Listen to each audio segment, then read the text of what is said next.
On today's episode of Fix It Your Motherfucker Self, we got my son's 2010 Chevrolet Impala. The old police package on it, old 3.9. Yeah, we're gonna holler at y'all in a minute, show y'all what we got to do. Well, we're gonna change out the old coolant temperature sensor on the old girl. So first what you gotta do is take out the old oil cap, lift up this cover, put it somewhere safe, go to the side over here. Then put this motherfucking cap back on because we ain't got time for shit to fall in there because, you know, it's going to be a bad day for everybody if it does, you know. Something falling out, you might as well call this a damn big-ass paperweight. So, right in here, down in here, is where the sensor is. See the plug going right there? Yeah. Yep. So, we're going to holler at y'all in a minute. First, we're going to disconnect this sensor here. Then we're gonna get the old 5/16 or 8mm to get this off and that one off, or you can get a flathead screwdriver. And then we're gonna flip these up after we get this out the way. That way we can get this cover off for the air filter. So I'll y'all in a minute. What else we're gonna do? There's a tab right here. See, I'm moving it. Pull the tab, pull it up, move that out the way. That way when you pull this loose, you won't be accidentally breaking this shit off. So then I gotta loosen this up some more.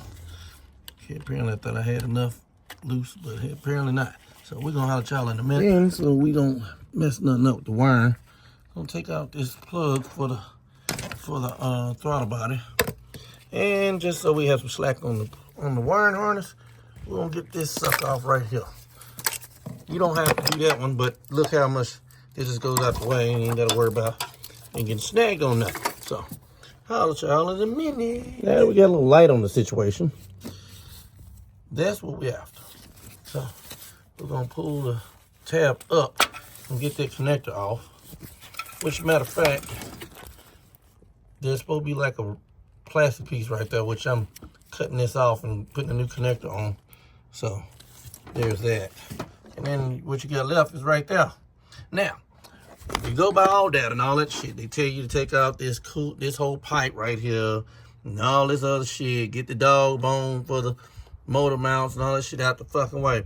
Well, guess what? We're not doing none of that shit. Now, I will probably loosen these two 10mm bolts right here on the throttle body that gets this whole pipe loose. That way we got a little bit more room. But then again, I may not, because I'm gonna show y'all what to do, how to get in here without having to do all that shit. So holler at y'all in a minute. Alright, let me see if I can show y'all this. I got a stubby three-quarter wrench, and I got it loose, and it's gonna take a while because it's a stubby. And you just get that motherfucker in there, and it'll get that bitch off. Now let me show y'all where I'm at. See my arm? All in between now. Let's see the blue gloves I got on? Right there. There's my hand right there, see? Yeah, so get in there. I didn't even take these off. Sure didn't. So that's what it is, man. I'll y'all in a minute. As y'all can see, we got the new one in. Look. And here's the old one. Let me tell you something. You can get that's a three, like I said, 3/4 or 19mm. But make sure that bitch is stubby. Because let me tell you, you can get in there without taking all this shit off. Look, and then you gotta fight with that, with the wrench and all that other shit. So you need a stubby. And I'm ready to cut this shit off and splice a new one in and call it a day. So we're gonna have y'all in a minute. Well, like I said, we got the new sensor in, and we done got the new wire put on with Tesla tape and heat shrink and all that good shit. So we're gonna plug this bitch back in and be done with this old job. So we're gonna holler at y'all in a minute. Well, got it all wired up and connected, all that good shit. So we're not gonna put everything back together again because the fact is we're gonna do another video and on something else. So y'all stay tuned. Y'all wanna see that video later on. Then we'll put everything back together. So holler at y'all next time around. Well, ladies and gentlemen, this concludes this episode of Fix It Your Motherfucker Self on this 2010 Chevrolet Impala. Till next time, y'all be careful out in these streets.